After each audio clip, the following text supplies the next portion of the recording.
Today we're going to be doing a couple of the podcasts. We're going to be starting out today with discussing the Roger Stone arrest of yesterday.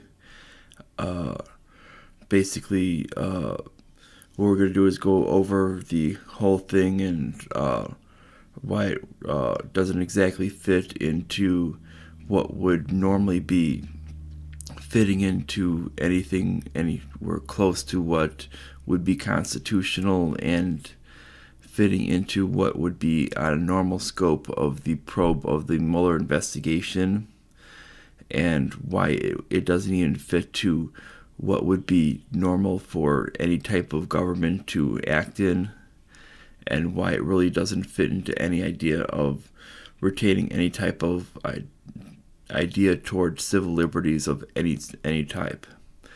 First is the idea of going after Roger Stone. Really, the idea was they essentially grabbed him because they said it was obstruction of justice. Their idea of obstruction of justice was essentially they came up with a profile of Roger Stone. They essentially stated that he was guilty. They stated that he worked with the Russians. They had this idea that he worked with the Russians to aid the Trump campaign by getting the WikiLeaks emails and delivering them to Trump. Well, when Stone says that's frankly not true, this essentially, and he refuses to comply with any of this. They stated that essentially that he's essentially creating false testimony, and he's creating obstruction of justice by not fitting to their profile. And this is essentially where all the counts of what they're essentially arresting him under. Now, basically is if you don't basically fit into a narrow profile, you should not be arrested. They basically said, you're our guy, we need to arrest you under no circumstances are you innocent. Now basically they said, essentially is it goes back to Stalin's idea of bring me the man and I'll show you and I'll give you the crime. That's the same idea of the way this whole probe has been run. They have not been even looking after any of the ideas that have actually been put forth to actually show how any of this information got into the public eye. Regardless of looking after any type of political agenda, when you actually look at how this happened, we can actually show you that it basically could not have come from any type of political operative from the Republican side. It had to have come from the Democratic side because it was actually directly downloaded. It was not something that came in from some type of source that would have been able to get it to WikiLeaks from the Republican side. It was not remotely downloaded. We know this because multiple people from both former whistleblowers from the NSA have stated this. Even white glove, even like your positive hackers have also stated this, that it was impossible for a download speed to come from a foreign entity for this possibly to happen. So essentially Russia was not to blame whatsoever for any download of emails. This meant for WikiLeaks to grab that the emails, they had to have been downloaded onto a device and printed at the actual source, being the Democratic National Committee offices within the area of the District of Columbia, for this to actually happen. This meant that it has to actually be a worker there. Now, I know a lot of people don't like to toss out the Seth Rich idea, but frankly, he was one of the few people on a short list that it could have been that could have accessed it. Since he's dead now, that is actually one of the plausibilities that it could have been. But since they refused to answer about that, they're not going to get the actual answers of how this happened. We know that it was a direct download, and it came out direct download printed, and it was actually handed to a third party to get it to WikiLeaks. It was not done through any other means. This is the only possibility it could have been done. It was not, and Roger Stone was not aware of this, and this is easily proven because you can look at his contacts. He's been willing to supply all of his contacts up until that time, and none show with any type of contact with WikiLeaks whatsoever. He's never had any contact with WikiLeaks, meaning that he cannot be the person that had any ability to do this. And being that this is not the case, then you have to look elsewhere. Now, this means that the reason why they've done this is not because they want an actual solution, but rather that they're just really trying to state this was not an ideal outcome for the election, and we're trying to basically get revenge for what we didn't like in an election. And for those who really come up with the idea of saying Bob Mueller is a Republican, you have to realize that he was within both the Bush administrations and the Obama administrations as the FBI director.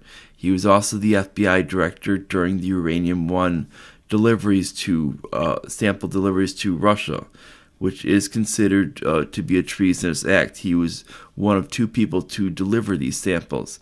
It was him and Hillary Rodham Clinton, the presidential nominee for the Democratic Party.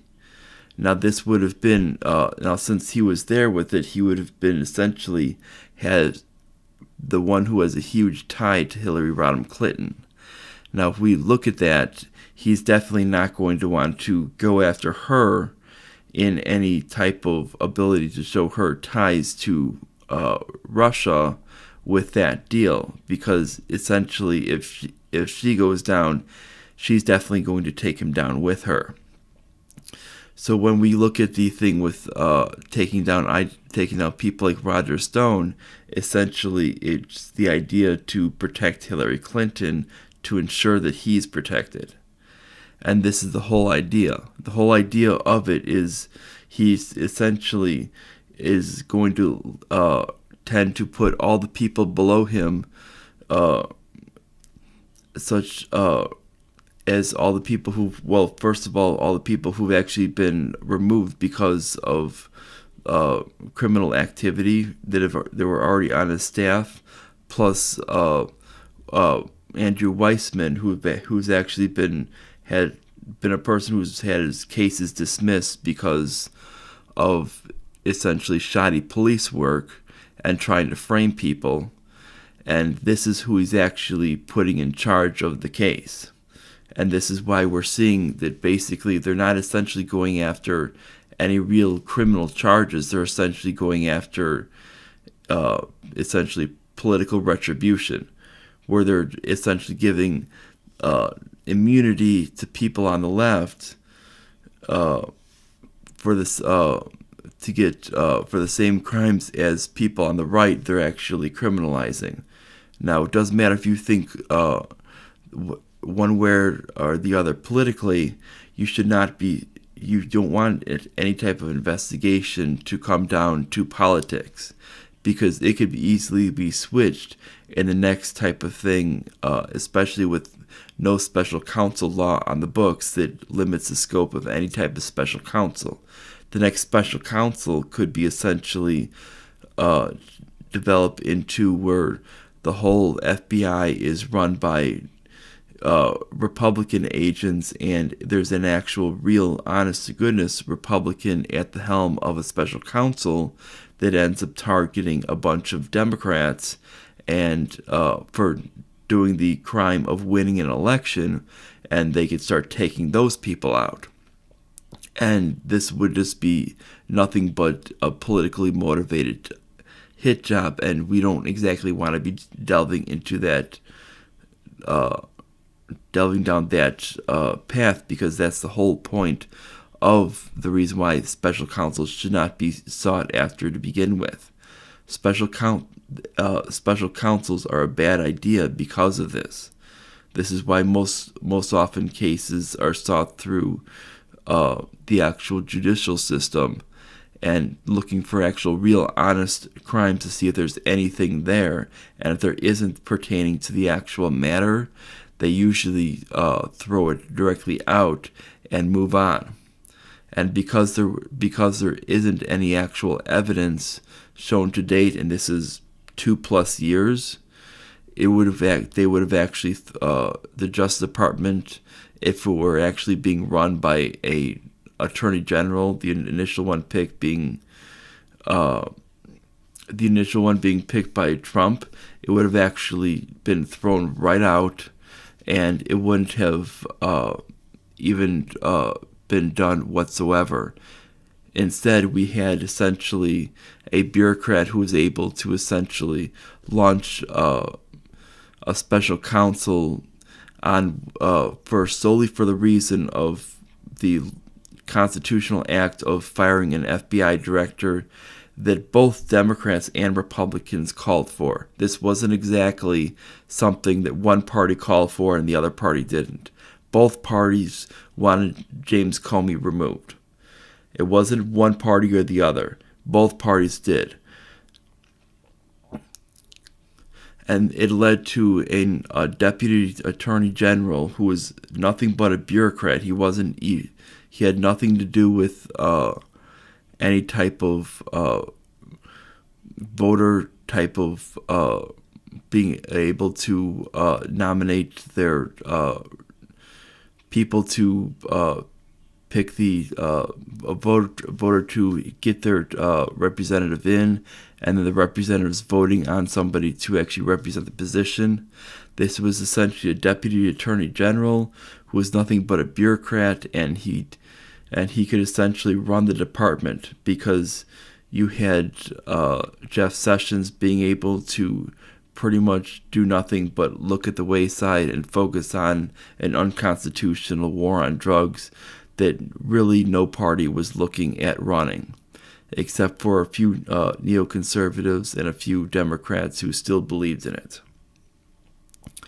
Now back to the Roger Stone thing. This is basically, he was pretty much the big enemy that the Democrats wanted to get, because he's been a guy that's been a major Republican operative that the Democrats wanted to get for countless years.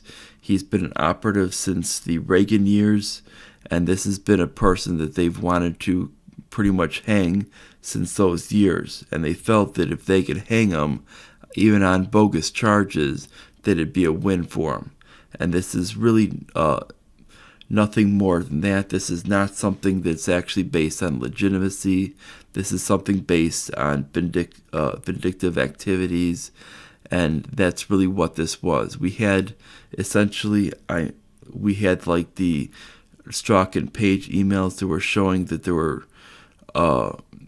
was bias at this, not only at the Department of FBI and Department of Justice. There were also bias right in the Mueller investigation of saying that they needed an insurance policy, and this was the Mueller investigation. So when we're looking at the Mueller investigation, this is basically to try and bring down President Trump, even though he was duly elected by the people. It doesn't matter if you disagree or agree with the idea of the Electoral College, which we'll get to later, of why we should not get rid of it. But this was the rules that were set forth, and both of the major party candidates knew these rules, and one candidate won and the other candidate lost. The Democratic candidate did major mistakes, such as essentially insulting half of the people in the country and putting a lot of the undecided voters on edge by essentially calling them out and essentially insulting them. And then she was also stating that unproven allegations were worthy enough to go to war. Now, this was not exactly going to make traditional Democratic voters, third-party voters, or traditional Republican voters vote for her. That's why Clinton lost. She did not lose because of any type of obstruction from any country. She lost because of the way she ran an election. This is why Trump was able to take advantage of this. While Trump was an unconventional candidate and unknown, this is why he won. He would have won by a larger margin had he been a little bit more polished. He still won because of he was offering something different from a foreign policy perspective. And this is what got a lot of people to think about him in the first place. He was offering something of pulling out of these wars instead of taking these wars and adding more on top of them, because people like her were saying we need war with Iran, war with North Korea, and war with Russia, when he was stating ideas of like the Iraq war was a bad idea when she was one to vote for it, and he was stating the ideas of that we needed to start pulling away from these wars. This is where he ended up getting a lot of positive feedback, whereas she got a lot of negative feedback, even from a lot of people in her own party. When she was looking at the polls, this is why when they were doing the polls were shown to be very, very biased and weren't giving an actual true outlook because of the way they were skewed. And when it comes down to the actual way it turned out, this is what happened. You had skewed polls giving very, very different results. If they would have given her honest polls in the first place, instead of giving an actual skewed polling system, she would have realized that she was nowhere close to in the lead and possibly behind. She would have actually realized that she would have been a losing candidate, not a winning candidate coming up. It wouldn't have been that 95% chance of winning. It would have been closer to a 50-50 chance of a win, if not 55-45, most likely toward Trump winning. And she would have realized that she needed to actually do something during the actual most of the 2016 year, when the actual voting was taking place, instead of laying back and doing nothing and ignoring most of the middle of the country and sending surrogates out to these places instead of actually visiting there and listening to their concerns. When Trump was actually holding rallies in these areas, and Trump was working with other people as well to increase voter turnout. Now, when we look at the Roger Stone thing, he's essentially just basically nothing more than a way for them to try to go after Trump. And when we're looking at these things, we need to view it as such. Trump is really kind of a symptom of trying to go after this idea of, do we look at in policy of nations, do we look at looking at sovereignty, or do we look at a global order for the way countries should be run? Now, this has been a major concern for a lot of people being in foreign policy that feel that the U.S. and a lot of other countries should compete in more of a global order, instead of this idea of national sovereignty and only worrying about their own nation. And this is where there was a lot of people that disliked Trump, and that's where this is coming from. So when they saw that Trump won the election, this caused a lot of concern, and they wanted him out. Well, this is one of the actual plans to get him out, and there's actually not been any true investigations criminally to actually prosecute these people to date. Instead of and the only prosecutions had been actually for people doing nothing but their civic duty of actually voting and supporting their own candidate that they wanted. even though it was against the will of the actual people that actually wanted this global order to continue. That was really set up since World War II. Now, if you want to look into that with it, later on down the road, I'll be going into a little bit of the ideas of things like the UN and NATO, and why this is essentially establishing this idea of this world order. There's a total different theory on how countries should be run, and also give some ideas on sovereignty and some other topics like that, and how it kind of differs from the actual spectrum from other things on that. And if you like this, like the video, subscribe, and click the notification bell so you don't miss any of these videos. You can also look at some of the older videos to kind of give an idea of where I come from my historical perspective.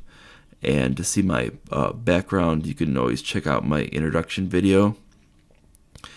And see you next time, which will be later today, where I'll discuss some topics on Israel. Bye.